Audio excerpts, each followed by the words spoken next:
You're tuned to The Drive on your 24/7 home of the Black and Gold. Steelers Nation Radio.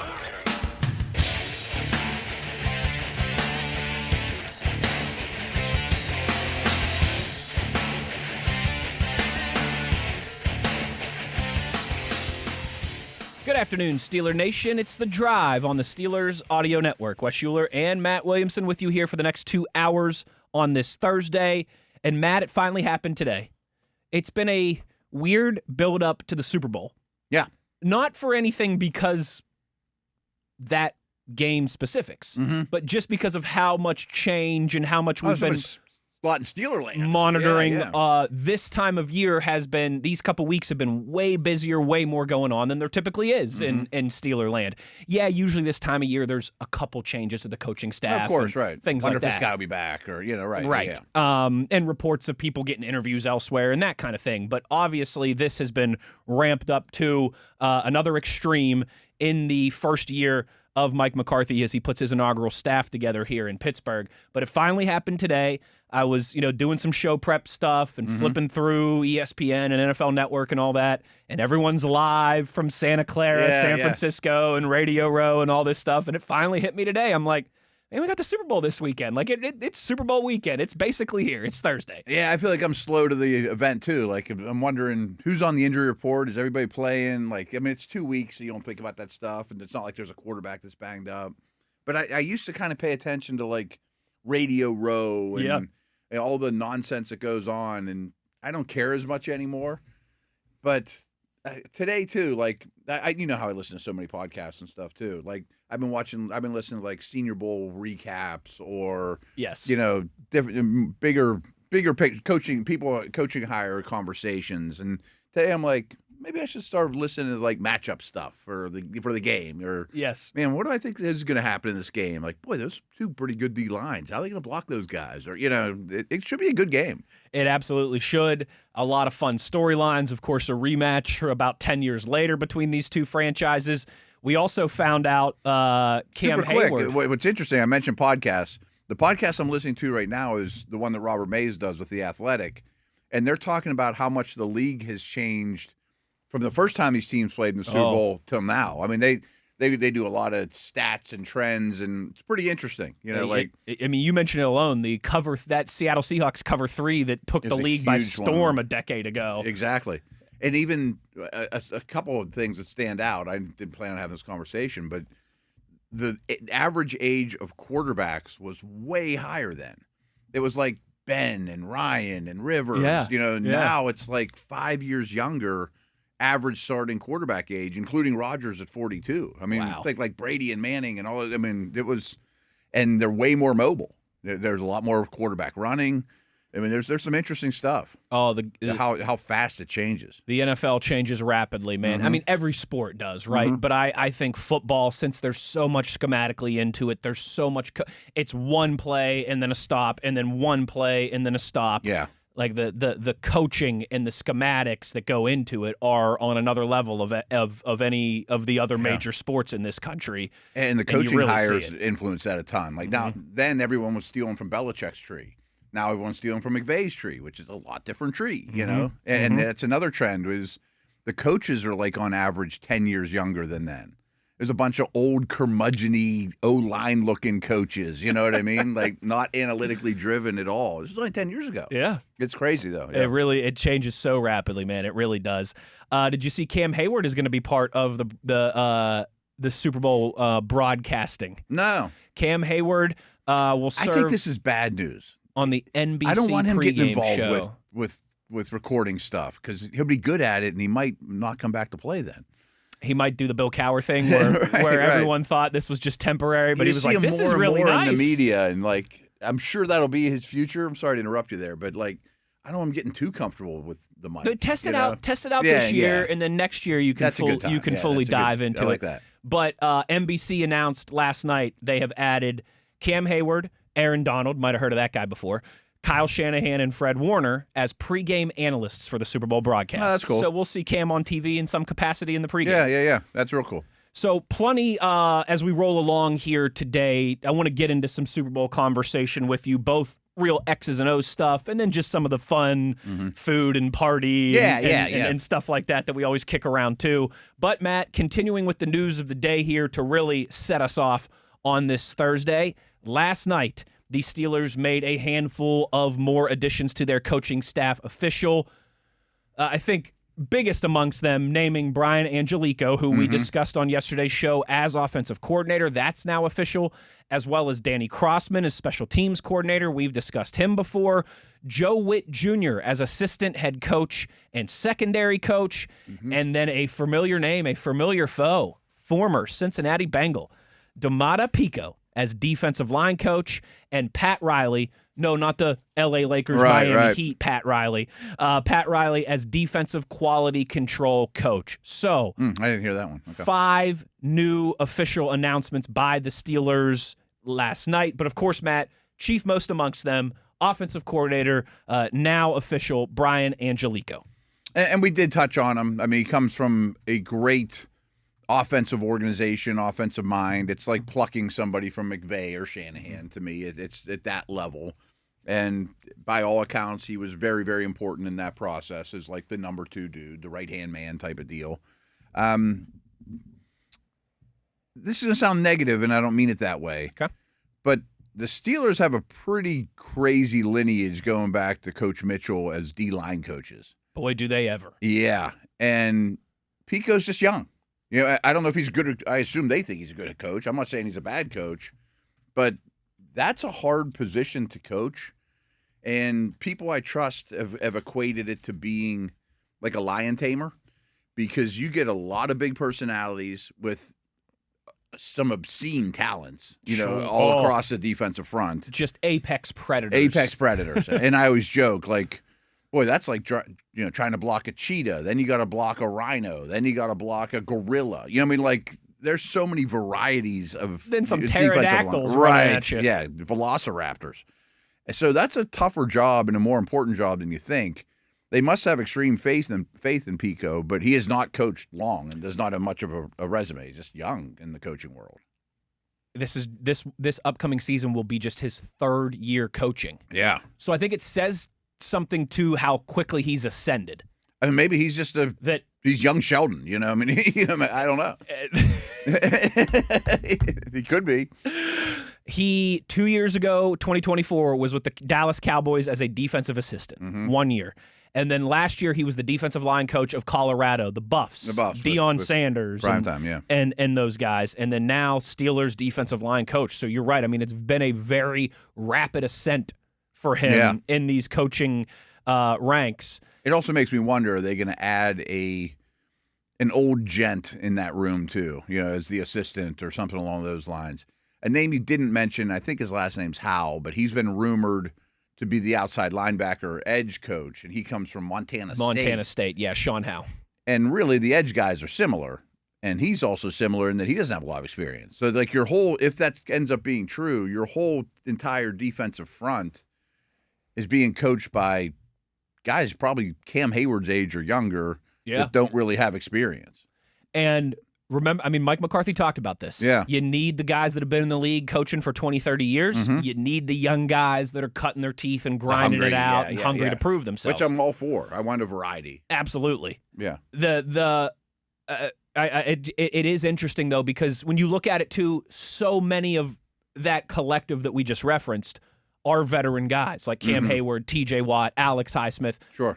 Those guys don't need an expert coach to continue their development and their success. But Benton and Harmon and your second-round pick next year. And even Herbig to an extent, and Jack Sawyer and guys that we know that they're going to add to that, absolutely. So I'm with you. That's a very interesting one.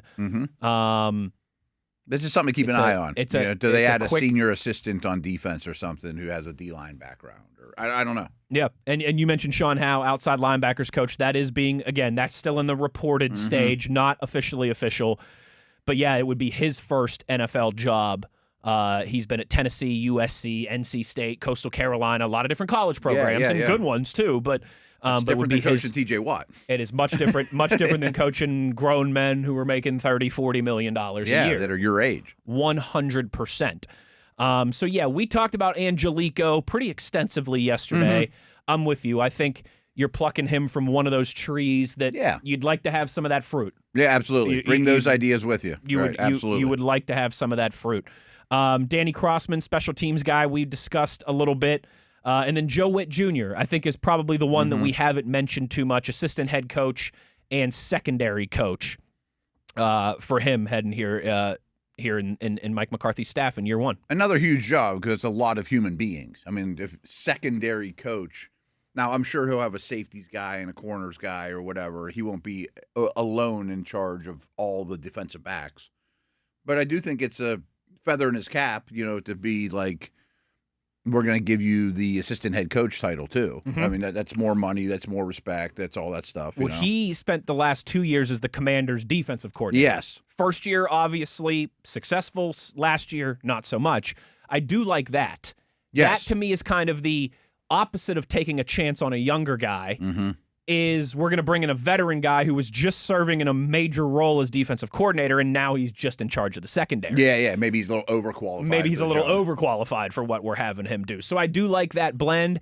And last time, Matt, that he was working as a secondary coach, specifically secondary and defensive pass game coordinator prior to the Commanders, was under Mike McCarthy in Dallas, 21, 22, and 23. And during that time, the Cowboys led the NFL with 59 interceptions during his 3 years working with the secondary. Okay. The one thing I was going to say is you could be like, well, Washington's defense wasn't very good. And it wasn't, but I think it was close to the Raiders in terms of lack of talent. I mean, there's some similarity. This year in particular. I thought they were really, really poor on that side of the ball, just in terms of personnel. And I looked at a couple of the Commanders' final numbers. They weren't as bad as you think. I mean, they weren't a bottom 6 or 7 type defense, despite having bottom 6 or 7 type talent. He's got an extensive background. Started his coaching career at Auburn in the year 2000, spent some time in college, and then 2007, Falcons assistant DB coach, 2008, Packers defensive quality control, and then 2009 to 2017, long stretch there of nearly a decade. He was the Packers cornerback coach, and then the pass game coordinator, and then that same title with the Browns, secondary and pass game, same title with the Falcons, secondary and pass game coordinator. Those 3 years in Dallas, and then 2 years as a defensive coordinator with the Washington Commanders. So that's an experienced seasoned dude. Yeah, and the pass game coordinator stuff I like as well. Having that thrown in there. Now it's defensive guys, obviously, but again, hard to comment on assistant coaches. It just is, but I like the approach they've taken to building the staff. Same. And then finally, Pat Riley, defensive quality control coach. He was an offensive assistant for the Houston Texans last year. So he was part of that Texans group that just won at Acrisure Stadium a few weeks ago. Prior to his I'll time, pluck somebody from that aggressive group. Yeah. Absolutely, I'm cool with that. Prior to his time with Houston, he was with the Jags as assistant linebackers coach and defensive quality control. Before that, was a defensive analyst for Alabama and defensive coordinator at UCLA. So is he at Bama with Saban? He sure was. Good. Okay. Good. Man, you talk about plucking fruit from a tree. Yeah, that's. I say Ryan's played for Saban. I assume that's how he got to Houston, was through Saban connections. Makes sense. Okay, would make sense. And I'm all cool with that treat. I'm completely in with that. Now people might not know what a quality control coach is. He's the lowest guy on the ladder. I mean, he's kind of like at Pitt. We would have back in the day. I know things have changed, and you know better than I do. We had a D-line coach, we had a DN coach, we had a linebacker coach, a secondary coach, and a defensive GA. And he was he cut up tape, and I was a GA. We went and got dinners and that kind of stuff too. Yes. The NFL level, it's a little more glorified than that. You get paid better. I mean, I made $12,000 a year. He makes a real salary. I bet you he'll be making more than $12,000 a year. Yeah, he made a real salary, but he's low guy in the totem pole. He's a new coach, so if people are looking at him like, man, why would you hire that guy? Like, because he's an up and comer. I mean, he's not asked to coordinate anything. Was that your first salary? Was $12,000? I was there for 3 years, which was long for a GA. I was $12,000, which is what they paid. And I was the only GA in history to that point to got a raise. I went up to 18 the last year. Yeah. My first job, which was like, woohoo, I'm buying. My first job. It was by the way, it was like 90 cents an hour. Sure, we figured that out every year. Matt, Yeah. my first job, working for the hockey team in Ohio, my salary was $24,000 a year, and I worked 70 hours a week. I mean, if you broke it down, we had a lot of 100-hour weeks during the season. A lot of bus rides, and we played a 60-game schedule home and away, and I was every game. I mean, I went months without a day off. Yeah. $24,000 a year. Now, I did get 6% of all season ticket packages that I would sell. So that's cool. That during the off season, I would hit that pretty hard because every ticket thing or sponsorship thing, I got 6% of the deal. But a season ticket package for that level's not real pricey. It's like $200. Right. Give me the full season for $180 if you sign up before March. Yeah. Last thing for you, Matt, is you kind of mentioned the coaching staff lineage. I thought we should hit on this as part of the news of the day because we're a big fan of his, and I know everybody within the Steelers organization wishes him well. Carl Dunbar, former defensive line coach, was officially hired by the New York Jets last night for the same position. I saw that. Good. That means he knew he was going to land somewhere. As long as he wanted to continue coaching, he's one of the most respected guys in this business and did a great job here in Pittsburgh.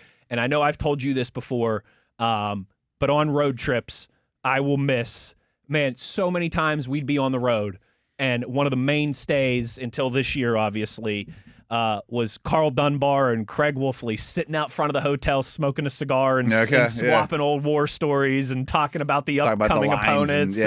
Wolf, picking Coach Dunbar's brain on the upcoming offensive line and all these different things. Makes sense. It was more often than not that outside of the team hotel you would see Coach Dunbar and you'd see Wolf, puffing on a stogie and having PhD level football conversations. Lineman talk. So that'll be something that I'll miss, and obviously we all wish Coach Dunbar the best there with the Jets. Yeah, I would assume he'll get a young group they'll start drafting D linemen for him to develop. I would think so because they just traded away Quentin Williams and some of the pieces. Got a ton of picks. So they've got a ton of picks and a lot for him to work with there coming up shortly, I'm sure. That's our news of the day to get us started here today. Let's talk a little Super Bowl. Let's set the scene. Some of the latest. You mentioned some of the injury stuff. Yeah, I don't know I haven't looked at the injury report. And there's a potential significant one for Seattle's defense from yesterday. Oh, really? Okay. A name that you salivate over and we've mentioned many times on this show. I do know this one. Okay. He might be a second-round rookie. Yeah. His first name might rhyme with pick. We'll talk about that when we return. We'll start to set the scene for the Super Bowl a little bit here today and obviously a whole bunch tomorrow. We'll do all that and more as we roll along. Uhler, Williamson, it's The Drive on Steelers Nation Radio on the Steelers Audio Network.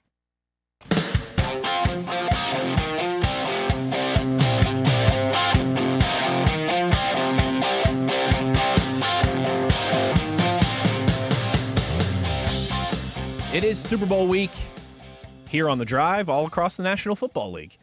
And Matt, with that, we do need to start getting into some Super Bowl conversation as we have got just a few days until the big game. But also part of that, as we all know, tonight will be the NFL Honors. Oh, yeah. Which they will. So tomorrow, by the time we come in here, we'll know who wins MVP and Offensive Player of the Year and Coach of the Year and all that stuff. And I don't think Hall of Famers are announced tonight. They are. Oh, are they? Okay. Okay. I know at least the modern era players are. Okay. Probably everything. I would think everything. So we'll have on LC Greenwood and some of these others that we've discussed. And I got to tell you what. Jari Evans, yes. With the premature reports that Bill Belichick and Robert Kraft did not make it. That makes me feel pretty good about the LC Greenwood, Roger Craig, and Kenny Anderson, their chances. Yeah. That's a pretty good group of seniors. Usually it's like, who's that guy again? Sometimes. Like all three of those guys have very deserving candidates. Yeah, I think LC's got a shot. I think he certainly does. But we will know 5 modern era electees, I guess is the term I'm looking for, tonight. That's at most, but they always put 5 in. Yes, and I think especially with this class, and you and I have kind of discussed this a little bit in the past, but I feel like Drew Brees and Larry Fitz are absolute locks. Absolute locks. I feel like Kuechly gets in. I hope so. I feel like Witten gets in. He was one of my picks, but I'm not as certain he gets in. And it came out that Eli's not getting in. That has leaked as well, which is kind of surprising, which makes me think Suggs has a good chance to get in this year. Yonda would have been one of my Yonda, five. Yeah. maybe Torrey Holt. Yeah, it might be a year for But Holt. in 3 of those 5, I feel very confident in Breeze, Fitz, and Kuechly. And me too. So I had buddies ask me, they're like, Kraft didn't get in, Belichick didn't get in. Will Brady not get in either? Will they hold that No against him? I'm like, chance. 0% chance. Right. And It's also- a different process. It would probably take you and I almost a full segment here to break this, to get into all this. But you're right. It's a completely different process. Yeah, and it's a goofy process that needs fixed. It's not that there's 50 people voting and they're circling no for Kraft and Belichick. Right. It's that they can only vote for so many, and they're voting for Ken Anderson and L.C. Greenwood, and they're voting for the players instead. Exactly. Because those players only have such a finite window that they can get in. Mm-hmm. It's like their last chance, It's like their last chance saloon. And I want to get them in, right? So if you can only vote 5 guys or 3 guys in or 5 guys in, whatever it is, you're like, I'm voting for these players because Belichick's going to get in eventually. Right. That's But so it's kind of a flawed it's system. the process. But right. The way that they're like, somebody else will vote for him. He'll get in. I don't have to. the way that the general public has reacted to this in the Stephen A. Smith mouthpieces of sports media. Oh, I can't believe they didn't vote for these people to get it. It's not that simple. It's not just that a yes simple. or no that Right. these people are circling no for Bill Belichick.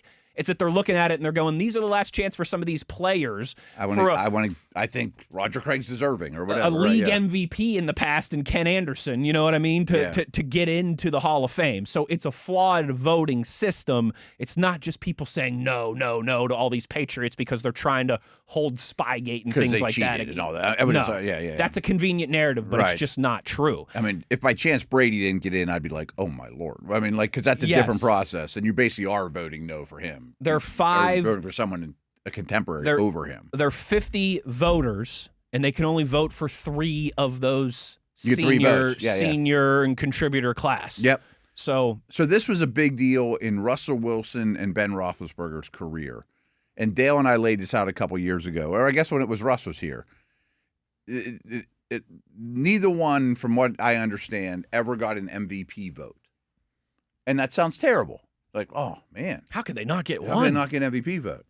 Because I think there's 32 voters. I think there's one in every season, every city. Maybe there's 50 at most, whatever it is. Somewhere between 30 and 50 voters. And they only get 1 vote.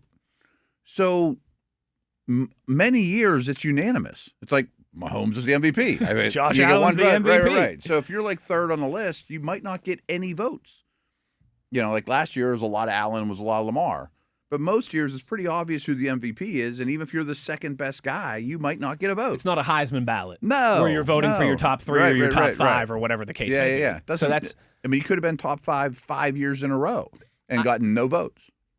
I urge people to do this in every walk of life, but especially when it comes to media stuff like this.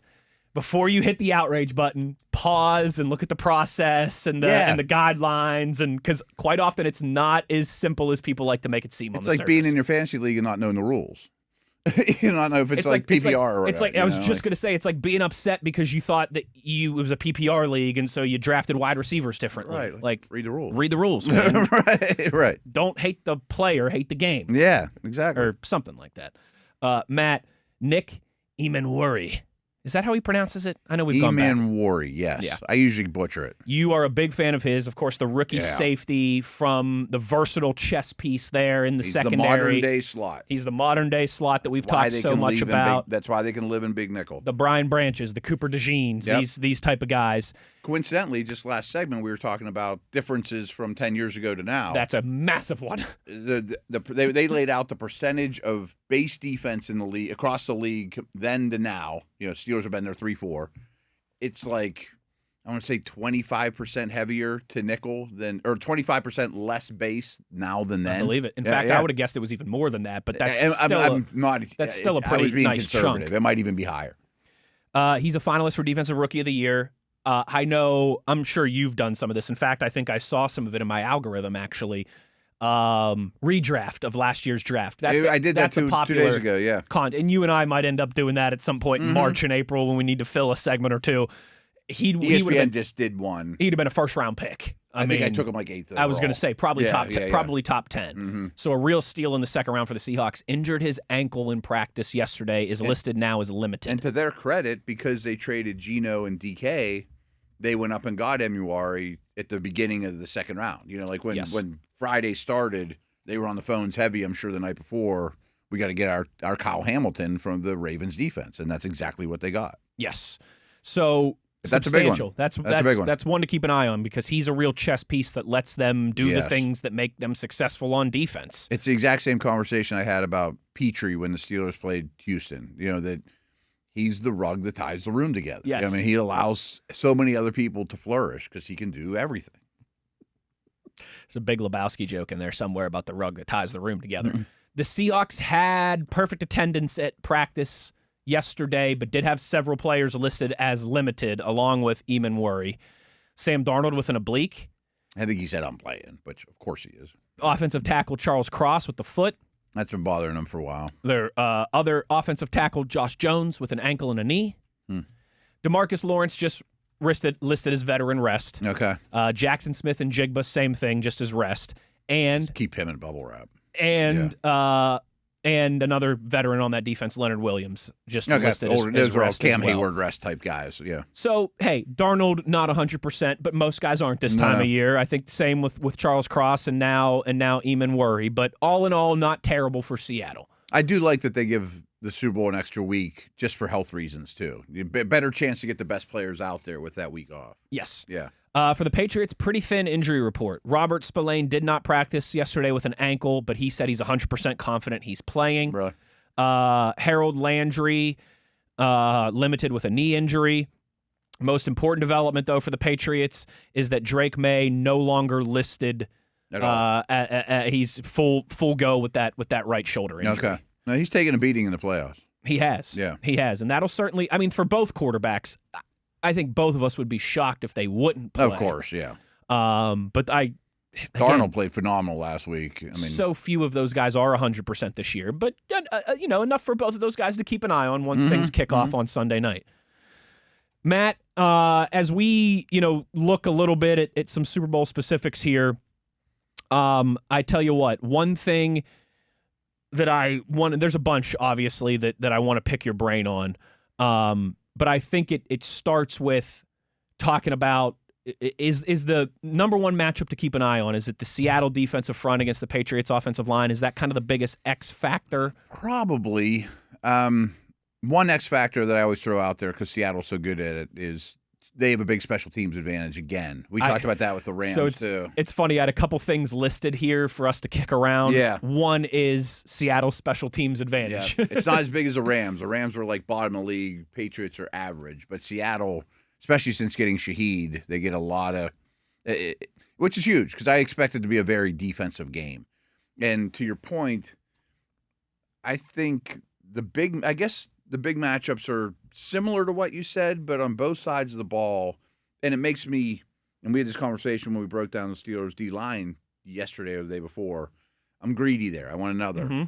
But Murphy and Williams versus the interior of the Patriots O-line greatly favor Seattle.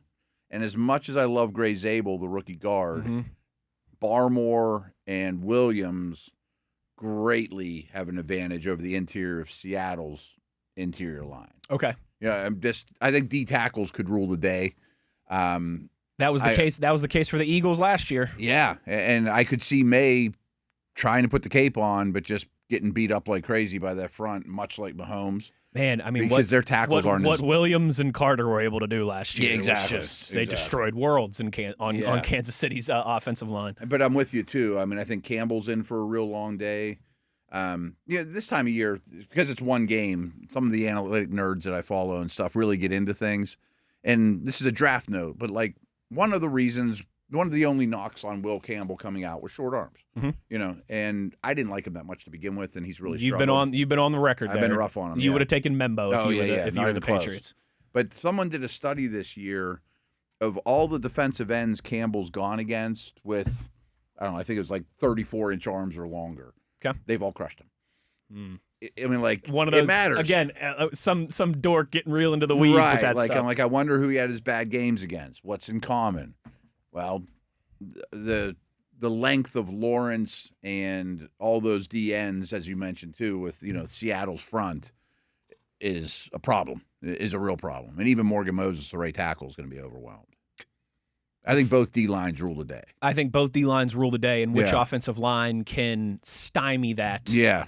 is going to go a long way. Which offensive line can just contain it instead of being overwhelmed by it. So it doesn't look like the Chiefs last year. So it doesn't look like the Yeah. Chiefs last year. Exactly right. That to Give me me a is chance. That's probably the biggest. Just And May's mobility might help. I mean, not that Darnold's a slouch. Everybody can move. Absolutely. That was And another theme from 10 years ago. All the quarterbacks can't move like they do now, right? no chance. Yeah. Tomorrow when we kind of kick off real Super Bowl conversation, I mean, I think it starts with Drake May and Sam Darnold and who do you trust more and who would you rather have. But I want to save that for tomorrow for you. Yeah. But as we alluded to earlier in the week when we talked about how successful both of these teams are in their explosive play differential, It's huge. man, I think particularly for the Patriots offense, because it feels like they kind of feast on those explosives. Like New England's offense needs explosives to put up a bunch of points. Yeah. They're not going to nickel and dime you 9, 10, 11, 12 play drives down the field as often as Seattle could. I agree. And so that to me is another big one. Yeah. Seattle's defense and their ability to limit the explosive plays that we've seen all year. New England's offense and their ability to hit the explosive plays that we've seen all year. Yeah, it's a good point. Because New England could be 3 and out, 1 first down punt, hitting explosive. Right, You know what I mean? right. And then you're in it. Right. And that same kind of thing we talked about yesterday of when you start in your drives at the 30, at the 35-yard line, you hit one of those explosives and you're in plus territory. That's points. Yeah. So that to me is a real kind of interesting storyline to keep an eye on, and we'll get into some more of these tomorrow. That was obviously another trend too. Field goal kickers are a lot better now, exponentially better now than they were 10 years ago. So this, it's funny. I have a whole list of like off-season topics for us. Of when we get into dry season and we're not being spoon-fed content. One of the things that I have, it's right here in my off-season notes. Kicking seems like it's too easy now. We see more 60-yarders than ever before. Should we change something about this kicking game? Do we need to make it more difficult? Do we need to shrink the field goal posts? All this different stuff. We'll have that conversation. Yeah. There's reasons why too. Now is not the time to have that conversation, but that is certainly one of the things that has rapidly changed is how automatic these kickers are across the National Football League. In turn, I mean, the kickoff rules have done drastic changes to the league just this past year. I mean, the dramatic kickoff was not a failure, but now the way that they have it structured is way, way better in terms of real returns. So I think what an offseason need for the Steelers is a returner. It's down the list, but like I've mentioned several times, like I'd love to see him sign Romeo Doubs and a first-round pick receiver and another guy. Well, that other guy might be a 6-rounder that's a jitterbug punt returner, kick returner type. You know what I mean? Yes. Yeah. Yes.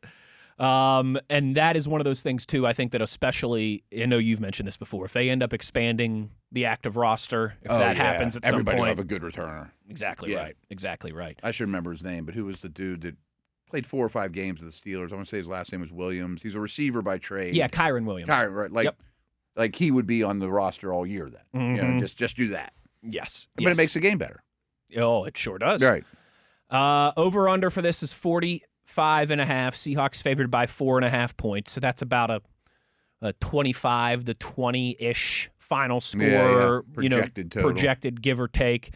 We'll get into more prediction stuff and all that tomorrow. But, Matt, the last thing I really started noticing today when I was deep diving into this, I can't remember the last time there was a Super Bowl that felt this unanimous in terms of the picks. Really? Maybe one of these Chiefs years. Yeah. But, man, like it feels like 80, 90% of the, quote-unquote analysts, doesn't matter where you go, ESPN, NFL.com, anywhere else, are picking the Seattle Seahawks. I'm going to as Same well, here. Spoiler alert, I am too. Right. But I'm shocked the line's that low. But I have a lot of respect for May and Vrabel, and their defense is playing really well, It's too. giving me some vibes of that first Patriots team that won a Super Bowl back in like 2002 when it was all, look how good the St. Louis Rams are and the greatest show on turf, right. and the How you gonna stop those guys? Patriots are just lucky to be here, and then they win a knockdown, drag-out, low-scoring defensive battle. I don't think there's going to be a lot of points. Same here. I do not think this will be the sexy Super Bowl of lighting it up and back and forth that we have seen a few times over the last handful of years. Felt like that was always the case when the Chiefs and the Niners met up, certainly. But yeah, it's going to be a fun one on Sunday. We'll get more into it, some of the matchups and specifics tomorrow. But when we return, Matt, little best of the West, Okay. Oh, nice. We've gotten some questions on Twitter about Super Bowl food and Super Bowl traditions and things like that I want to kick around with you. And then there was one thing that struck me this morning, talking about how much the game has changed and all that. I was watching some highlight packages from Super Bowls of yesteryear, and something stood out to me that I really miss that doesn't happen anymore. All right. I'll run that by you when we return to close down the first hour as well. On the other side, more Super Bowl talk. Wes Uhler, Matt Williamson. It is The Drive on Steelers Nation Radio on the Steelers Audio Network.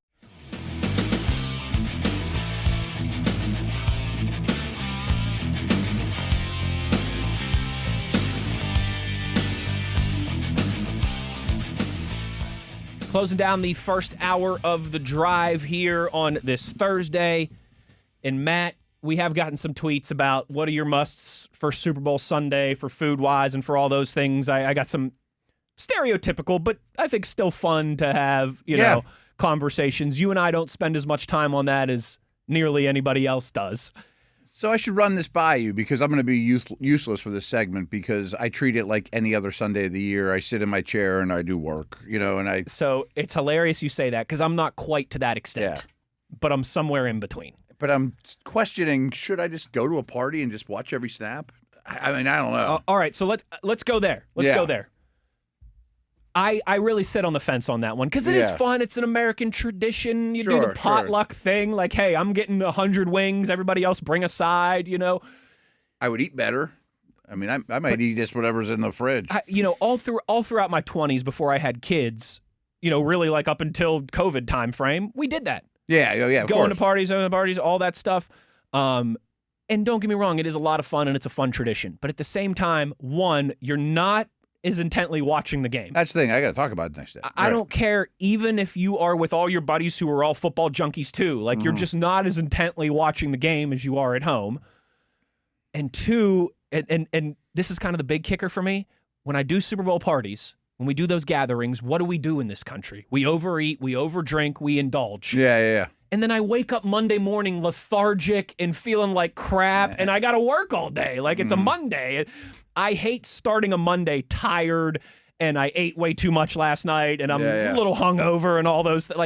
No, I'm not implying I'm not going to have a beverage while I'm watching the game by myself. I'm going to eat some food. Right. But when you do the party gathering, you eat way too much. Right, and you end up staying up later and all You're those picking the whole different time. things. Hey, you want another beer? Yeah, sure. Yeah, exactly right. And then you wake up Monday groggy and lethargic, and it's a slow start to the week and all that. I already know the answer. I'm going to be home alone, sitting in my lazy boy, watching the game, enjoying it. Like, one or two of my buddies might come over, but we're not doing anything crazy. Like, last night, my wife said to me, what should we do for food for the Super Bowl? And I was like, oh, yeah, I didn't even think about that. You know, I don't anymore. Probably too late to pre-order wings or anything like that. Yeah. Last time we went to Giant Eagle, whatever's in the fridge, or maybe I'll order a pizza for myself. Like, my son's not even home to watch. Usually he'd be like plopped there, you know? Right.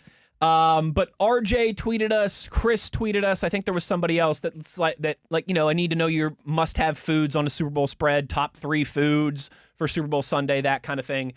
I am big on, like, there has to be some wings involved. Wings are huge. I feel like wings have to be involved. So that would certainly be one. And then you got to have some good dips, some good chips and dips. We're assuming this is a party environment, right? I mean, or even there are if at least 8 to 10 people over or something. Yeah. Sure. I mean, like, you're hosting. Yeah. It's not just Johnny from next door stops over. Correct. Right? Correct. Got to have some wings. I think you got to have some good chips and dips. Some buffalo chicken dip. I think I should know your opinion on wings. I respect all the other flavors. I never, ever order them because I love buffalo so much. They're like a different cuisine for me. I'm 75% buffalo. I do like a good spicy ranch type wing. I do love a good lemon pepper wing. You know, like when the Steelers get like a draft, sometimes they have like 8 million of them, and I try them, and they're fine. But I'm like, buffalo are like the perfect. Why would you even mess with them? And nobody's messing with them, but I would always order buffalo. Big Shot Bob's has a wing called the Mean Joe Green. I've had them. They were at the draft a couple years ago. Yeah, it's like it's like a gold sauce. I do love a good gold sauce. It's like a gold sauce with a jalapeno drizzle on it. Unbelievable. And it was really good. But buffalo's better. I'm 75. Buffalo's perfect. I'm 75-80% of the time buffalo wings. Yeah. And then like 10% of the time lemon pepper. I am a lemon pepper fan.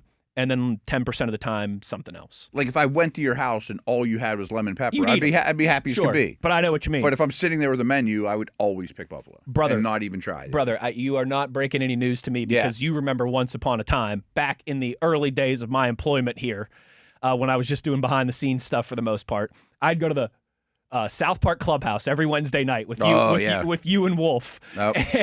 We've moved locations, but we're still doing the Wednesday show. And Wolf and Matt, before they would put down a rack of ribs, would put down like 24 buffalo wings. Yep. While they were in the middle of breaking down the Cleveland Browns offensive line, it was cinema. But one of the cinema. tricks is, and Wolf doesn't adhere to this, I go boneless when you're on the air. When you're on the air. Because he doesn't care if he was covered in wing sauce. I'm like, I don't really want to be covered in wing sauce while I'm on the air. Because you would take a fork and stab right. him. I mean, I would do buffalo boneless, dip them in blue cheese, and it's way more efficient. Like if you ask Tom or Tim, I get them 90% of the time. That's my meal. Yeah. I get a double order of boneless Double buffalo. order of boneless wings. Oh, I remember it well. You still get the rack of ribs too, or just the double order? No, of that's plenty. wings? That's plenty. Yeah. I usually get a side salad to be healthy too. But Wolf didn't care one bit about that, as you can imagine. No, not at all. Didn't He cross would his get mind. 8 pieces of peanut butter pie to There take was a home lot with of him bones too. everywhere with him. Bones everywhere from the wings and ribs, and then Yes. he'd walk out with 2 bags full of desserts. Desserts. God, I miss that guy. Another thing that's really changed about me in my 30s. I'll be 35 here at the end of the month of February, so I'm knocking on the door of 35. Is I still, like I told you, I like if it's a buffalo spicy ranch wing. But man, have I become a blue cheese guy in the last 3, 4, 5 years of my life. Again, if all you had was ranch, I don't know if I would dip a buffalo wing in it or not. No, but if it's part of the sauce is when I like a spicy ranch wing. Yeah, it's part of the sauce proper, okay. Not just a dip. If I'm dipping, I'm going buffalo all day. Like I get mad at my kid. Like if my kids are old enough that they'll order food for us now, you know. Yeah. Like what do you want? And I'm like, just get me wings. And like if they forget the blue cheese, like. Come on, they're on the list, dude. Like they should know better. Like, come on, new habit. Once a night in the Uhler household, or once a night, that'd be a lot. Once a week in the Uhler household, we do ribeyes and cab night. Nice. So we get ribeyes and we get a nice bottle of cab. That's a good tradition. Wife does mashed potatoes. I do the steaks and asparagus. I've been starting the last couple weeks. I'll get just a little thing of blue cheese at the grocery store, like a half pound, not even quarter pound of like good blue cheese. Just put some crumbles on like part of the ribeye. Oh, it's unbelievable. That's probably my steak of choice in an unlimited selection. If I open a menu, probably doesn't matter what steak, but probably be a ribeye with crab and blue cheese on it. Dude, and it can be the saucy ones, but crumbled is probably better because it starts to melt too. But that's why you put a little, just a like, and I don't want it on every single bite. Just like half of my ribeye with a little blue cheese crumble. It's unbelievable. Lump crab helps too. Wings, dips are big time. And then I guess my third thing underrated thing I've been eating more of that, like my dad had when I was 6, is just old school soft pretzel. No, just old school French onion dip. It's so good. Great. I never would eat so good. I would never like eat hell of a good. Yes. What's the one from around here that everyone? Schneider's. Yeah, exactly. Yeah. Schneider's, baby. Yeah. I'm a big soft pretzel guy too. We had that conversation the other day. My wife is a big soft pretzels for the Super Bowl. Her Philly heritage comes out. I would never eat it. I would never choose a plain potato chip. But with French onion dip, oh yeah. See, I think that's one of the areas you and I love a classic glazed donut. I love just a classic basic potato chip. If there was a bowl sitting out at a party, I would not pick that. If they're done right, I love the classic chips. I love the classic donuts. Matt, we're up against it here. The one thing that I told you, I was scrolling through Reels today and watching Super Bowl highlights of past. Yeah. Oh, a vat of chili to the side is never a bad idea either. Something in a crock pot. Now you're talking, brother. Like that, yeah. Flash bulbs, light bulbs at Super Bowl kickoffs. I guess they don't exist anymore. They don't exist anymore, and because everyone's got the cell phone, and it's But I even miss lighters at concerts. Lighters at concerts, but Right. man, someone posted. It might have been the NFL account this morning. The Devin Hester. It's like the anniversary of the Devin Hester opening kickoff. It's like a bomb goes off. It is unbelievable. It's everyone in the stadium. Right. 80% of the stadium, you got the flag. It was It's such a cool. insane. And I was Yeah, like, yeah. I remember that was always a I thing as never a thought kid. that. Like I remember my grandpa being like, "Wait for the flash bulbs. Wait for the flash bulbs." And the It like opening kickoff. lights It's up like, the. You can so see it from the cool. moon. So cool. Yeah. It was like an LED drone show before we had LED drone shows. Yes. That's one of those old timey things That's that I pretty miss. cool, yeah. All the light bulbs on the kickoff. Hour in the books. Now another hour to go. When we return for hour number 2, Matt and I will step back into the professor chair. We will continue this week's exercise of position group report cards for the Pittsburgh Steelers. We'll also get to some of your tweets before we get up out of here in hour number 2 as well. Halfway home on the drive, Steelers Nation Radio on the Steelers Audio Network.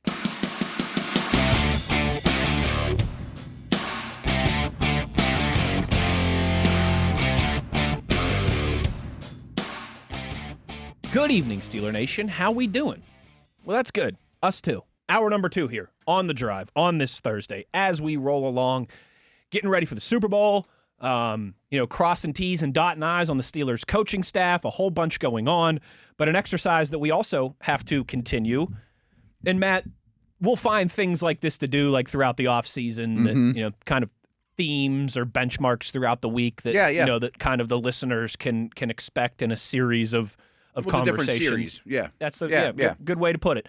And of course, this week we've been doing position group report cards. If you maybe haven't heard throughout the week, real simple, just one position group, or we're going to do 2 kind of combined today because they're a little thinner. Like running backs, that's really only a 2-man conversation. Tight ends. So I figured we'd combine running backs and tight ends today. Cool. Yeah. But we've been just taking position groups on each side of the ball and kind of report card style grading them for the year.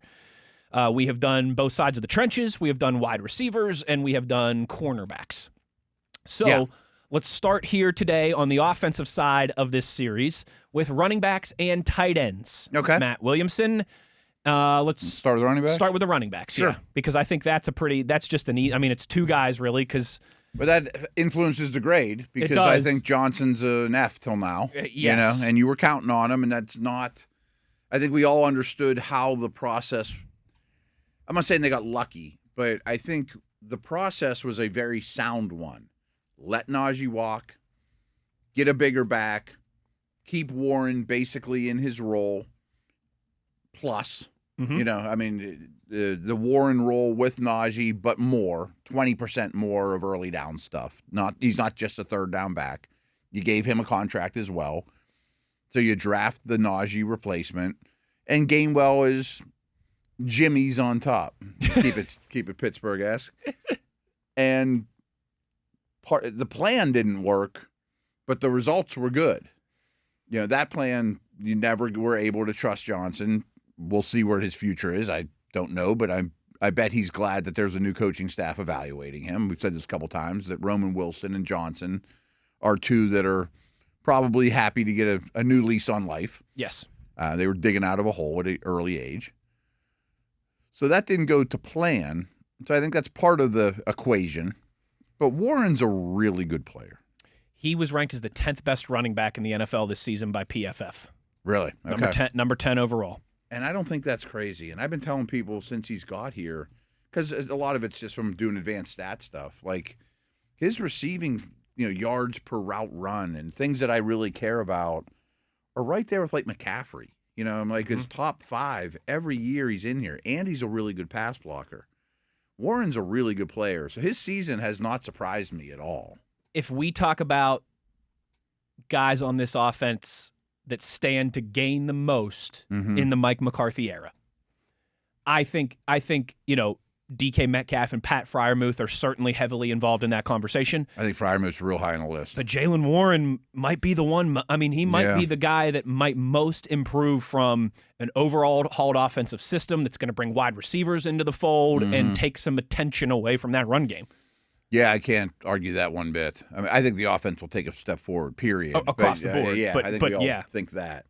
But that's a good point. And he's just really good at every aspect of the position. Gainwell couldn't have been more of a pleasant surprise. He's an A.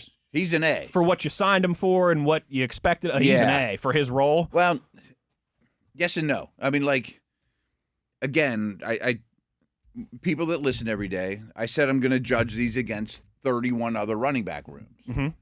Bijan's an A. I get what you're saying. Gainwell's not an A. But for what you expected, if you're grading on a for curve, what you bought the stock at, he was supposed to be the third running back who got 8 snaps a game. He might have been the most pleasant surprise on the whole team for considering expectations. Pleasant surprise of any running back in the NFL. In a league. Yeah. Right. But I get what you're saying. You know what I mean? It all just depends on how you want to. Like, I'm kind of grading on a curve of their expectations, which is perfectly fine. And too. you're doing big picture for the. And I get what you're saying. Like, I can't give the Kenneth running backs. Walker's an A. Yeah, I'm not giving the running backs an A. I mean, if it was Jahmyr Gibbs is an A. Gibbs is an A. You know what I mean? But I'm giving him a B. Both? Are you saying both of those guys? Just the position as a whole. Okay. Like my final grade running back. I think that's is fair. A B. I think that's fair. Yes. Because again, you have to give Caleb Johnson a failing grade, but I also don't think that weighs down what Warren and Gainwell did. No, that's not like being so hard on the receivers not named Metcalf. Johnson wasn't even active, so he didn't hurt you. I mean, it'd be different if like Gainwell and Warren were hurt and you threw Johnson out there for 10 games and he was horrendous. Totally. I mean, so I'm not going to weigh that the same as putting Marquez Valdez-Scantling out there for 50 snaps. You know what I mean? Jaylen Warren was what you got out of the running backs was a B. I think I think we are on the same page there. Yeah. Jaylen Warren, 10th highest rated running back by PFF, number 1 rated Steelers offensive player from last year by PFF.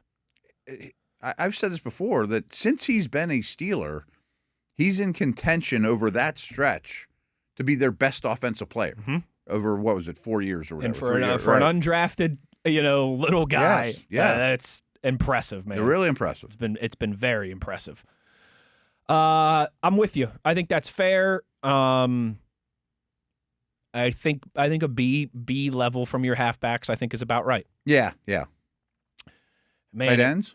Man, it'd be really nice if you could get Caleb Johnson up into the fold too, moving forward. See, that's the thing that this is more of a next week conversation. Sure. Can you trust?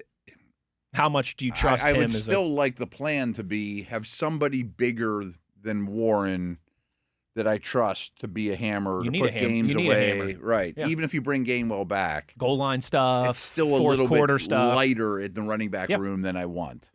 So at a minimum, you probably have to use a 5th-round pick on a 220-pound back, and there's always one of those dudes there. But I don't want to have to use a 2nd-round pick on another one after using a 3rd-round pick last year. You know what I mean? Mm-hmm. Like, I wish we knew more about Johnson, or maybe they know enough to say we don't trust him at all. I don't know. That's going to be very telling. Yeah. Because at least with Roman Wilson, there's more sample size of him on the field. Yeah. There's barely any of that from Caleb Johnson last year. And one of the problems with Johnson, this isn't his fault, but he offered nothing on special teams. And in fact, he had a negative special teams impact. He was a subtractor. Yeah. Okay, tight ends, Matt. And as you know, like in a Benny Snell role, if you're the 3rd running back active, you almost have to be a special teamer. 100%. If you're at the bottom of any skill position depth chart, you got to be. If you're the 5th receiver active, you better do something on special teams. If you're the 3rd running back, 5th defensive back active, you better be doing something on special teams. And that's true of tight end too. But I mean, the Steelers use so many 3. This year, if you're a 3rd tight end active, you better be on special teams. Last year, if you're the 4th tight end, you better be active on special teams, which Hayward is. So when I take a look at the tight ends group, Matt, they're a tough grade. I lean more towards your line of grading logic that you laid out for the running backs. Because I don't think this group gets graded on a curve, because this group was supposed to be the strength of the offense, along with Aaron Rodgers and an ascending offensive line.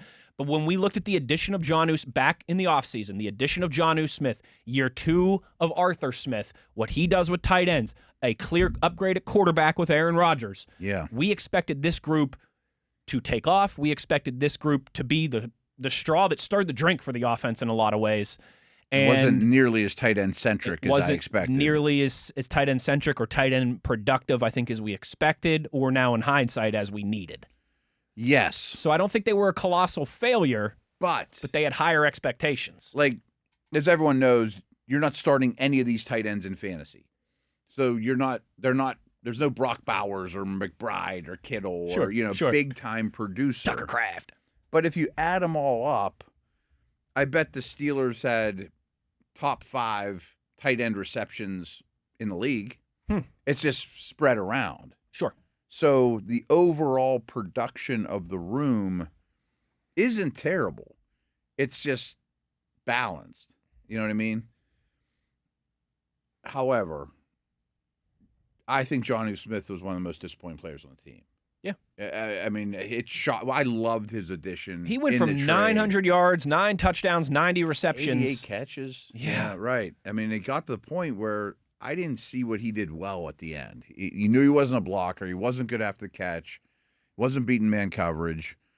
It was almost like playing with 10 guys at times. It was like you've said in the past, defensive coordinators were happy to see that guy on the field. Yeah, and last year and through his career, he wasn't. Right. I mean, people get old quick in this league, too. Maybe just No doesn't doubt. have it anymore or, whatever. But he was a Caleb Johnson-like F to me. I think Darnell Washington might be an A. I adore him. I know you do. I I know adore him. you do. I think he's an A. He actually, we haven't had this conversation. I think Freiermuth's going to be the primary tight end going forward in a Jake Ferguson-like way in Dallas, which is great for Muth. Awesome. But if you have 3 receivers on the field, Muth and a running back, I really hope Washington's usage doesn't go down because defense coordinators hate when you put him on the field. I think every tight end's usage in this new offense is going to go down just organically, but I don't want it to fall off a cliff. Right. I don't want him just to be the number 2. I don't want him to get 10 snaps a game. Yes, that worries the heck out of me because nobody wants to see him on the field on defense. Nobody. And I don't hold Freiermuth here against him. No, same. I really don't. He's a hard grade. He's a hard grade. Hayward's useful too, by the way. Hayward is. I have changed. And I'm not judging his special team stuff. I mean, he's for 5 snaps a game, he'll do more than just tush push too, This time last year, he was one of the guys that I thought they could part ways with, Connor Hayward. I thought he was a borderline roster player. Because that Danny had to stand on the table to keep him for special teams. Yes, right. he was a special teams contributor, which obviously matters. And as you and I outlined, under Mike Tomlin, it mattered a little bit more than most franchises. But, man, it was like he did so much stuff down the stretch of last season. Three key moments where he got a procedural penalty, a false start, an illegal motion, a holding, something like that, in big moments down the stretch of the season where I was like, another one of those defensive coordinators are happy he's on the field. Yeah. And he's taking procedural penalties and he's hurting you and he's shooting you in the foot. You can't have that from him. Man, this year he deserved his role. He earned his role. He's a contributor. He's not Pat Freiermuth or Darnell Washington, but no. I am happy they had him on the roster this year, whereas going into the season I would have probably said we can do without him. Yeah, I thought the same. And going into next year, if those are your 3, because I think Jonnu has to get released because you save a good buck by doing so. That's an easy decision to me. I don't know that I would add anything different. My only concern, and again, this is how does McCarthy look at it? If he wants a Freiermuth-like tight end, which he always has going back to Green Bay, or Michael Finley, you don't have the direct replacement if Freiermuth gets hurt. As much as I love Darnell, as much as I love Hayward, they can't do that. It's left shoe, right shoe. They can't do that. They're all so different. Now, that presents good things on game day when they're all healthy, but I wouldn't mind having a Freiermuth backup. You know what I mean? Because not all tight ends are the same. No, they're not. Yeah, and the Steelers' room is very different. It's vastly different. Right. And maybe that's something they look to add in the draft on. Yeah, maybe use a 5th-round pick on somebody that looks and plays like Freiermuth. You know what I mean? Exactly right. But that room, to me, I'm going to give a B-. I It think that's underwhelmed expectations. I think that's fair. But there's probably only 10 tight end rooms in the league that are better. I think that's rooms. fair. I'm not. I wasn't even thinking about anything way down the barrel for these guys. But yeah, it's all I think in how you view it in the scope of their expectations coming into the season. I'm good with a B-. In a way, it's disappointing the results. But if you looked at every tight end room, how many would you trade them for? 10? 10? Something like that. You know what I mean? And most of them have a stud. I was kind of framing it in the scope of underwhelming expectations for the year. I like the way you're framing it too. I think we can both land on that though. I think a B- is fair. Darnell Washington's an A. Yeah. I mean, I'm not giving a lot of A's out. He's an A. Moose a tough one. He's almost like an incomplete. Like He's there's some of almost that, like like an Caleb incomplete. Johnson. It's almost like an incomplete. Like Caleb Johnson's definitely an incomplete. We've But watched Freiermuth enough years to know what he's capable of. He hasn't gotten worse.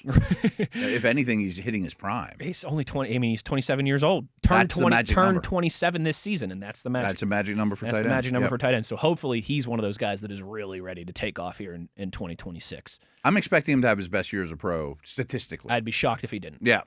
Let's take a break here. When we come back on the other side, we'll spin the block, talk edge rushers and linebackers Okay. on the defensive We might portion. have time for one of those. We might. Those are big position If groups. we got to save one, we'll save. I just didn't know how much time linebackers would take because it's really only like a two-person conversation. Yeah, Cole Holcomb a little bit, but yeah, I know. only Harrison a little bit. But let's see. We'll see start where with it goes. edge rushers and we'll see how much time we have. We'll continue to hand out some report cards when we return. It is The Drive on Steelers Nation Radio on the Steelers Audio Network.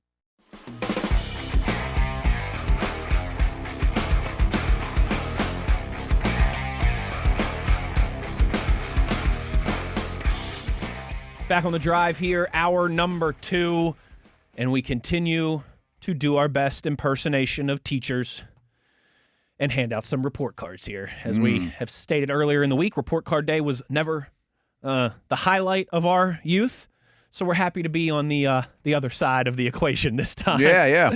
Matt, defensive time now. Let's talk edge rushers to begin. Okay. We'll see if we have time and get into linebackers, but let's start with edge rushers. I think they're an interesting conversation, too, because I know this is how I've not been grading, but Sawyer definitely exceeded my expectations. Yes. I'm on record saying that was my least favorite of their draft You were picks. not high on him this time last year. Yeah. And frankly, I never saw him as like a top 50 player. Like this time when he came out, it was like, oh, he's a first-round pick in Ohio State and tough guy. I never saw him that way. So where the Steelers took him was more logical than these early mock Some people that drafts. had him going in the second round. Or first even, like Yeah. at the end, you Yeah. know. So I never quite understood that. But he exceeded my expectations. I think he's a high-quality 4. In some places, he could be a 3 and would be okay. Mm-hmm. He's never going to be an edge bender, super athlete type. But he does what they wanted him to do, and he's going to make the team next year easily, I think you have to address that Watt isn't quite the player he was. That doesn't mean that he's not an A- compared to all the edges on the planet, though. We're not comparing what you were or what I expected. It's Sure. How good are you now? Yep. He's still pretty good. Yes, he is.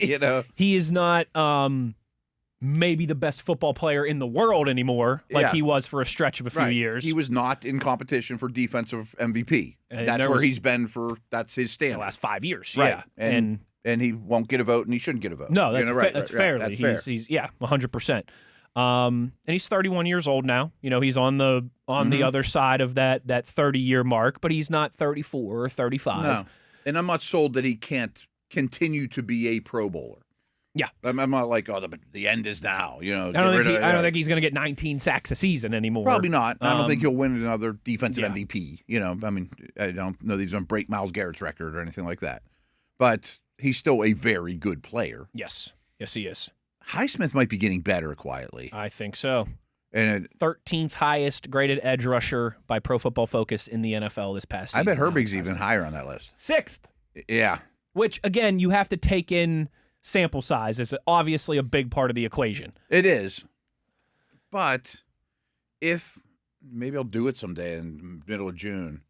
Rank the top 25 edge defenders in the league. Oh, we'll do at some point this summer. I can promise you and our listeners right now. You and I will have a week like this one. Yeah, where we will go through talk every through it. position in the NFL and we'll do a top 10. Love it. But if I were to do top 25 edge defenders in the league today, I'll bet everything I have the Steelers have 3 of them.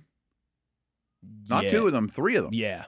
That's even on Herbig's awesome. Even on a quote unquote down year by TJ standards, they still had him ranked as the 30th best out of 119 edge rushers. He's still maybe the best run defending every down TJ? run. Yeah. But what's crazy, I think, is you and can fumble producer. his splash play capability is still there. What's wild, because I agree with you on that run game thing. Yeah. But I think you could even argue that Alex Highsmith might be better than him now. And he's really good at it too, right? I mean, it was always and Herbig's not bad. People think he's bad. He's gotten better. Yeah. And I think for a long time, people thought that Highsmith was just okay in the run game, where now he's a force. A force. He's a force. He's an absolute force. His durability worries me and everyone a little bit. It seems like every year he misses a few games. But in terms of ranking the edge defenders on the planet right now, I think the Steelers have 3 of them. And maybe our expectations were they would have got more sacks out of that room. I don't know how many they got total, but 24 maybe, something like that. We could figure it I mean, out, it wouldn't be hard to those 3 plus Sawyer. I mean, go to ESPN, stats or whatever, you can figure it out real quick. They had 48 total. How much? Highsmith had 9.5, Herbig 7.5, TJ 7. So that's 24, and Sawyer of any. I got it right, 24. Yeah. I think didn't Sawyer have 1 or he? Okay, so they had 25, say something like that. We're in the ballpark. Yes. Now, if we would have done Where is over unders in training camp, 25 sacks from that room, I think I would have gone over 25. Totally. Because you would have thought TJ's going to get 15. He's going to get 15. Highsmith's going to get 10. Right. That's And 25 Herbig's alone right there. Really good. So that part doesn't help their cause. Sawyer had 1. Drastically. Sawyer had 1. Okay, so they got 25 other edge guys. But that doesn't detract from what I said before. I still think they have 3 of the best 25 edge defenders in the league. So I don't know how that's on A. If I'm judging it against all the other teams, not expectations or any of that stuff. Sawyer exceeded expectations. Watt fell short slightly of insanely high expectations. Of the highest expectations going. Yes. But in terms of edge defending rooms, who would you trade it with? Houston? Yeah, right. Yeah, that's about it. And their third guy's not nearly as good. I'm with you.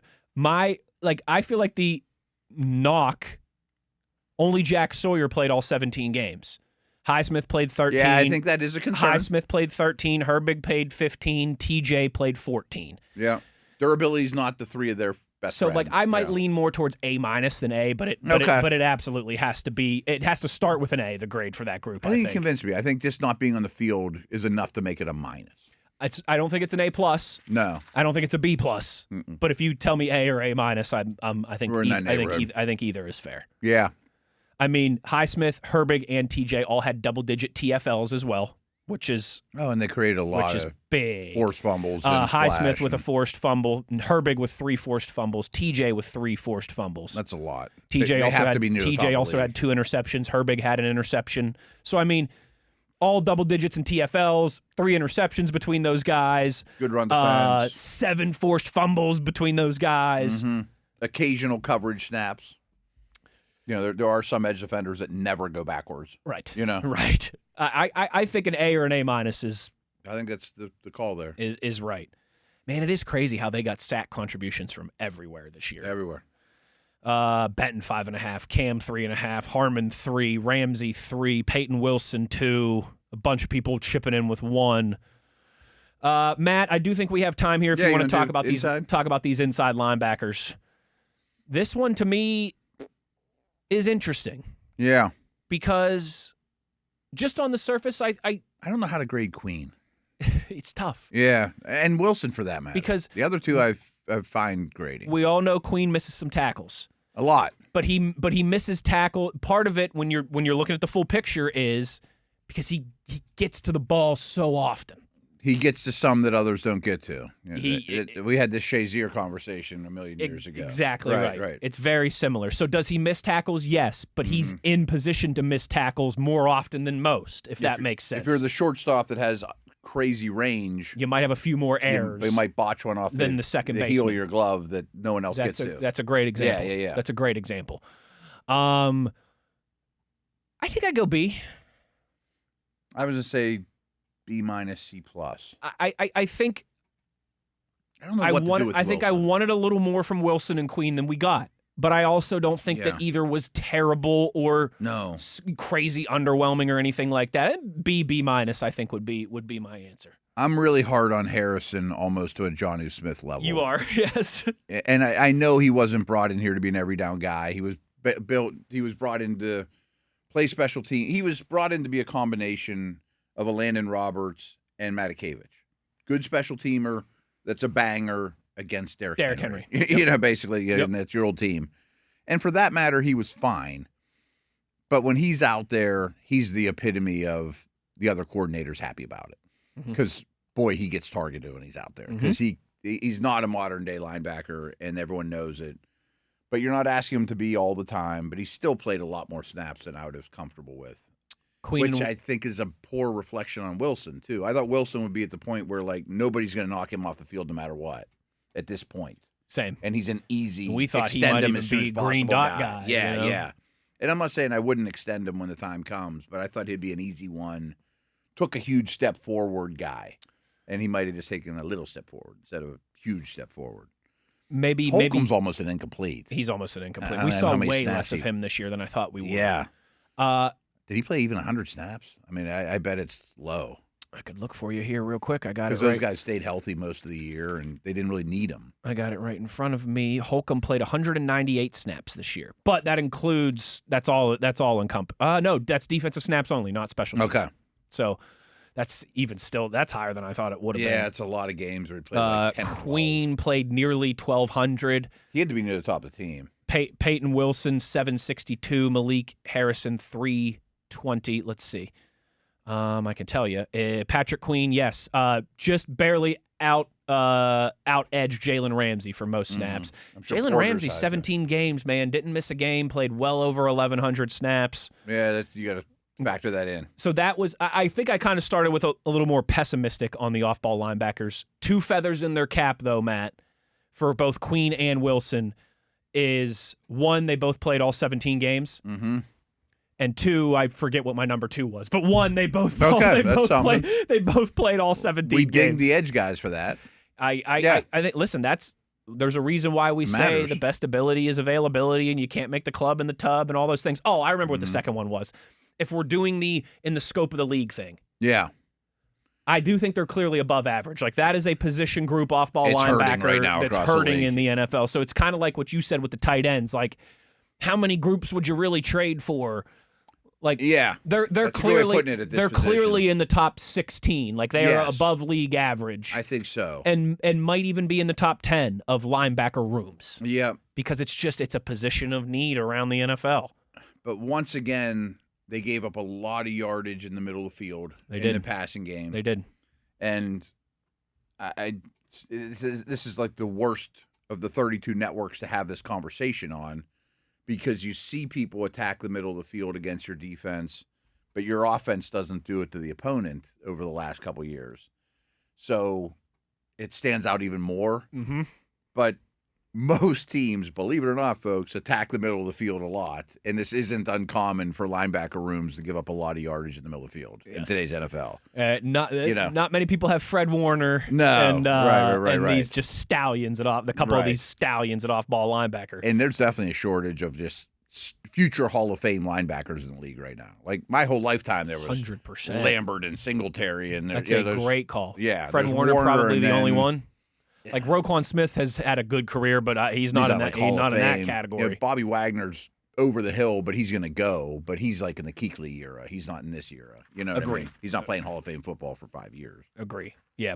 I mean, from that era alone, Patrick Willis, Luke Kuechly, Bobby Wagner are all going to be Hall of Famers. That's 3 alone. But my whole just lifetime, from that era. Was Urlacher and Lewis, and they were the big name dudes. They made all the plays and easy Hall of Famers, and they were the face of the defense. Like that's not how it works now. No, it is not, unless you're Fred Warner, because that dude is just an absolute freak. Yeah. He is a freakazoid.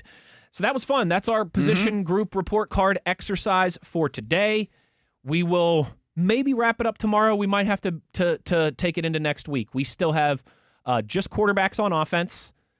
And I guess, so we have quarterbacks, safeties, and special teams left. We can do that tomorrow. Probably. Absolutely. Or Monday, whatever. Yeah. We're not in any hurry. We're not going anywhere. We ain't going anywhere. When we come back on the other side, though, we will close this thing down with some of your tweets over the last couple of days to put a bow on the day's proceedings. Wes Uhler, Matt Williamson, it is The Drive on Steelers Nation Radio on the Steelers Audio Network.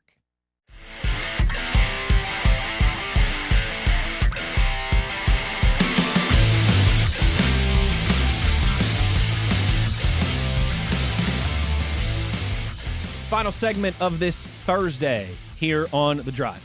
Big Thursday, Matt. Big Thursday. What I've noticed in the offseason, I don't know what day it is. Because, like Thursday I did a night show with Pursuta. Wednesday I did the show we talked about with Wolf. And it's like, okay, I got every day's different. Now it's like, is it Wednesday or Thursday? Like, I haven't adapted yet. And you'll laugh too. Like, I get into building because obviously our content calendar, and by that I mean the stuff that you and I do for a living, is much more manageable this time of year than it is during the fall. During the fall, it's crazy. And I literally, like, every night of the week is planned out. Monday and Wednesday, we record our WVU shows. Tuesday, we're doing this. Thursday, we're doing this. And I know you have the same thing with your podcasts and your shows and all that. This time of year, it's always funny for me because I start to get into, like, especially after the Super Bowl's over, I build my schedule around, like, college basketball. You know what I mean? like when the Mountaineers play and things like that. Like, I'm going to watch Penn tonight. And Olympics started today in Italy. So for the next... Oh, that started today? Yeah. Okay. Next couple weeks, United States women's hockey team beat the Czechs 5-1 today. Huh. I may try to tune in over the weekend. A couple other things. That's a great... I love when the Olympics are in a different time zone, especially one that's ahead of us, like Italy and Europe are. Because you wake up and there's stuff going on. There's something. And there's just, I love anytime there's live sports on in like the morning and the early afternoon, just something to throw on. Mm-hmm. I can only do so much. You don't care who wins or you're casually watching. Especially if it's something like downhill skiing that I think is awesome, but I watch once every 4 years. I'm sure the same's true in your house too. Like, my wife always gets up before me. She turns on the TV, and it just, like, stays on all day. Probably the same channel. No one ever comes. Everyone comes and goes. No one's watching it. I can only do the daily news talk shows or the daily sports talk shows so much before I'm like, there's a sporting event on in Europe right now. Yes, put it on. But I'll definitely, like, Saturday when I wake up and come down and the TV's been on KDKA or whatever all day, I'll definitely put the Olympics on. I'm putting the Olympics on. It'll stay on probably for 8 hours until we sit down and watch something that night or whatever. Can't wait. Excited for that. NFL awards tonight. Yeah. A whole bunch. I think a fun Thursday here in the sports world, certainly, and of course, getting closer and closer to the Super Bowl. All right, let's get into some of these tweets before we get up out of here today. This is an interesting one from Frankie Z. A question about quarterback development in the NFL. How much of it is directly related to the lack of snaps and reps these guys get when they aren't the clear-cut number one walking into an organization? Yeah. How much of that on-field stuff is combined with classroom film study stuff? And why does it just seem like there's such a league-wide issue with developing quarterbacks? There is. It's a really good question. Yeah, absolutely. And it's probably... And is there any way to remedy that situation? Yeah, we could. This is something in the offseason we could probably discuss for a whole hour. But. I mean, in fantasy land, I've always made the joke that if I was king of the world and I would cure world hunger right after I had an NFL developmental minor league, and that would be great. If you could send your goalie down to the minors to learn and then bring them up, that would be great. But it doesn't exist. So the Steelers are the perfect example, though, and I know there's probably a million questions about Will Howard. I understand that. But they drafted Howard to develop him in the preseason and then sit in a quarterback room with two veterans, one of them's one of the smartest guys ever, and learn kind of through osmosis. And then when he goes on the practice field, he runs a scout team. And that's a good year one. Well, you were robbed of all the important preseason snaps, which is critical in this conversation and is critical in the why aren't everybody counting on Will Howard? 'Cause the plan didn't work because when the developmental time on the field was robbed. Now he developed mentally and whatnot. He's further along now than the day you drafted him. Mm-hmm. There's no question about that. At least he better be. Yeah, I mean he's watching tape with Aaron Rodgers and understanding game plans and how NFL work. But what would shock people is even when Mahomes was a rookie and Alex Smith was the starter, they weren't spending time developing him during the season. They've got a couple hours to practice and get ready for the Denver Broncos or the Raiders. The Broncos. That's it. It's all that matters, right? And frankly, I also think that coaches aren't at least it used to be. You know better than me, but college coaches were better teachers than NFL coaches. NFL coaches are better schemers and preparing for the next week, And so often these guys now are jumping from system to system year to year on a college basis, that too, yeah. Which in some ways, like I remember we talked about this last year at the Combine with Omar Khan about his thoughts on the portal era stuff and how these guys are making money now coming into this process. Mm-hmm. They're playing for multiple teams now.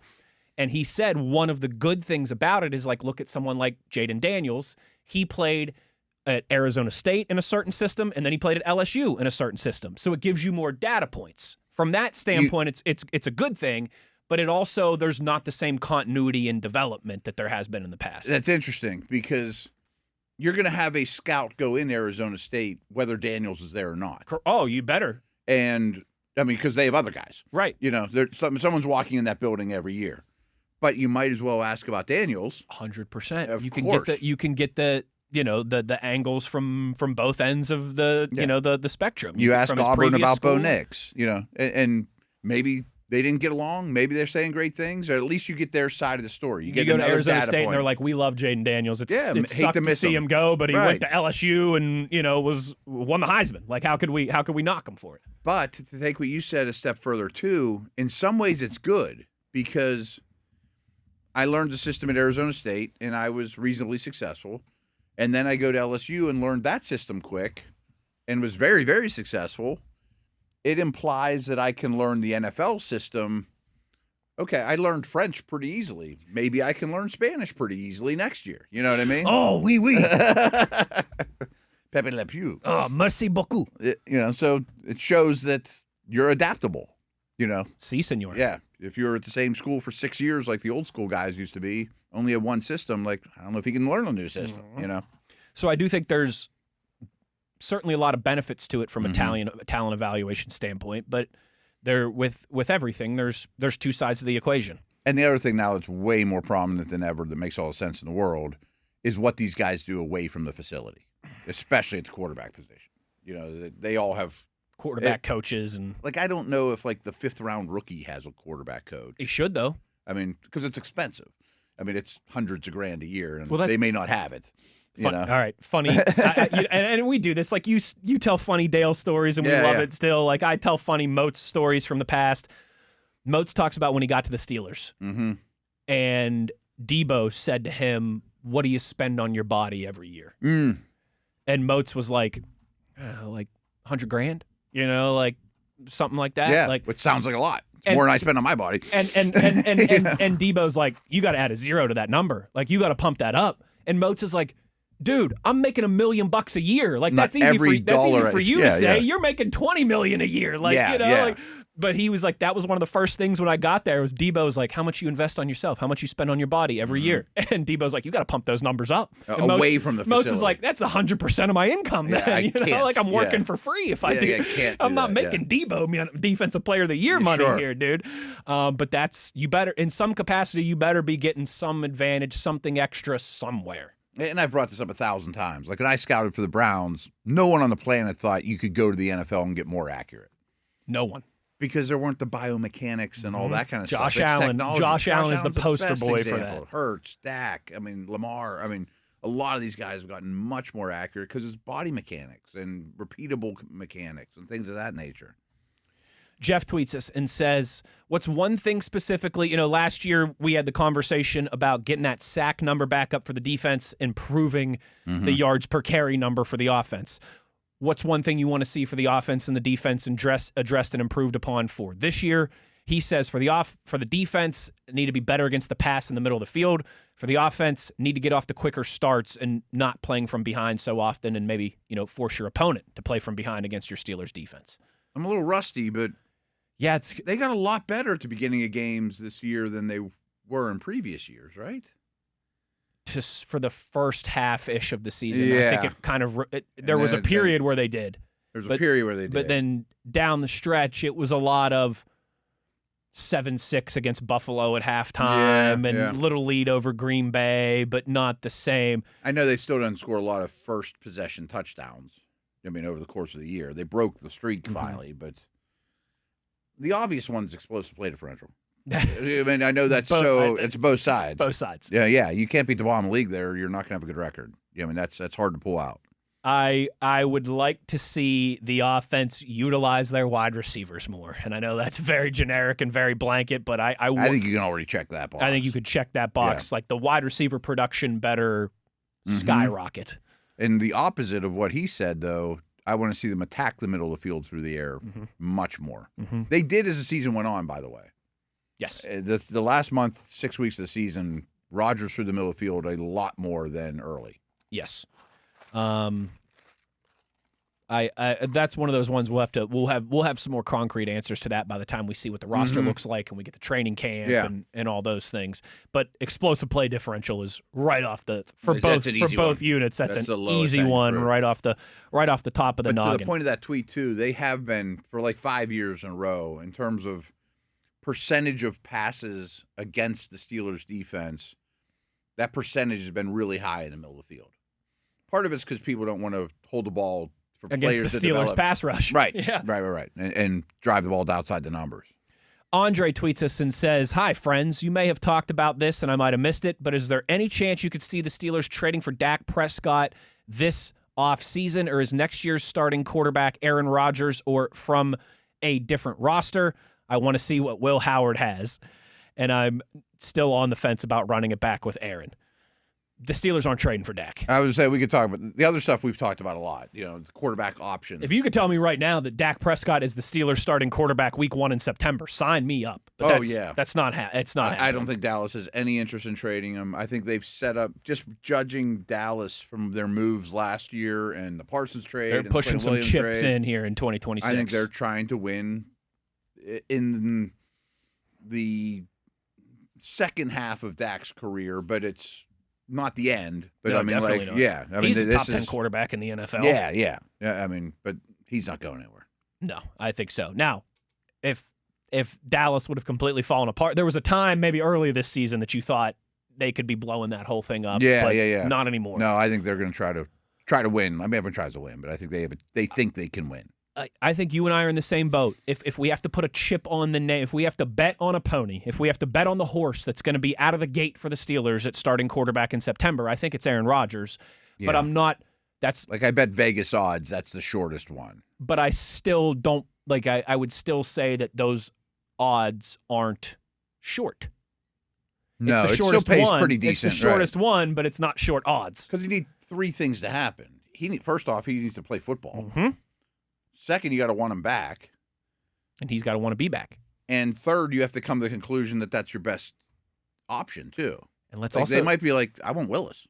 Let's also not forget, Aaron Rodgers at the end of the season said, I think there's one or two teams that could want my services. So what if Aaron... You could also lose out. What if Aaron Rodgers says, I'm going to Minnesota? See ya. Yeah, they flirted or whatever. Right. Yeah. So I still think that's there's four things that need to happen. I still think that's the favorite, but the odds for the field are pretty large, too. They're higher than Rodgers. Yes. Not by much. I don't know. Is he 50-50 in your boat? Yes, but man... I mean, he's higher than any other name for sure.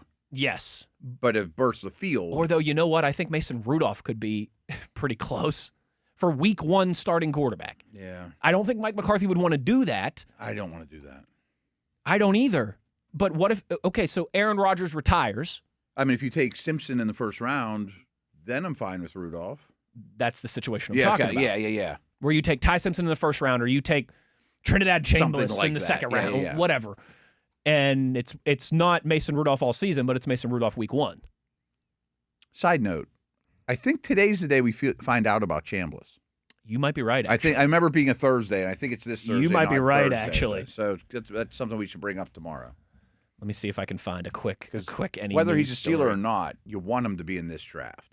According to Yahoo Sports, Trinidad Chambliss reportedly denied appeal for 6 year of NCAA eligibility. Really? Wow. Again, you know this better than me, but the people I listen to... ESPN, NCAA denies eligibility appeal for Ole Miss quarterback Trinidad Chambliss. Wow. Woo! The people I listen to and trust thought Mississippi thought he was definitely coming back, that he had a really good case. I think it's... So he's going to go to the draft. Everyone knows the NCAA, they shoot this stuff in the dark. You know what I mean? Like they're... Because I think if Diego Pavia got his JUCO years waived, Trinidad Chambliss should get his D2 years waived. But technically, those are different. It's not the same. It's not the same, but it kind of is. That's actually good news for the Steelers. But it's absolutely throw another quarterback into that mix. And you don't need to throw another one into next year's. Into that mix there, definitely. Plenty for that mix. But that's okay, that's big news. That's a conversation. We should at some point, maybe post combine, we should do like an odds list of Steelers starting quarterback in week 1. We may know by then. That's That also might be true. Too late to do it. Maybe, I mean, if Rodgers returns, maybe we do it the week before the combine. Or something. Yeah. I guess combine's pretty soon. Maybe we wouldn't know. I keep thinking the combine's like months away. It's not. Real quick, I did just want to give a shout out to Jared on Twitter, who tweeted us a picture of 2 bottles of that stadium mustard that you and I talk about. Oh, that's good stuff. Yeah. Said he ordered it and it got delayed because of the weather, but he said, I'm glad I didn't cancel the order. You guys know your food and condiments. It was definitely worth the wait. I'm I get yelled at because we have way too much pickles and mustard in my fridge. Yeah. My wife's like, can we get rid of some? You just keep adding to it. But that's maybe number 1 on the mustard list. Goldens or Stadium. That's what my wife says about like barbecue rubs. Okay. Because not this time of year, but every other time of year, I'm big into the smoking meats. There's a lot of I got pickles, so many olives, and our mustard. pantry is just 24 different. Okay. This is for chicken. This is for pork. This is for salmon. This is for steak. This is for pulled pork. This is a fiesta twang on it. She threw a lot of my pickles away because when we were hosting Christmas, there's no room in the fridge. Like, these have been here for 3 years. So get it out of here. Hey, good German in you. Some pickles, some mustard. You can't go wrong. Fun show today. Tomorrow on the program, it'll be Super Bowl Friday here on the show. We will dive into some matchups, into the quarterbacks, all the different angles of the big game. And we will, of course, do another stirring rendition of our position group report cards. All right. We will do all of that and more tomorrow, and we will talk to you then. Big thanks to Nate Dogg on the 1s and 2s. And Mr. TV on the video side of things, pumping up those YouTube numbers. Take care, everybody. We will talk to you tomorrow. You know where to find us as always. It's on your 24/7 home of the black and gold, Steelers Nation Radio on the Steelers Audio Network.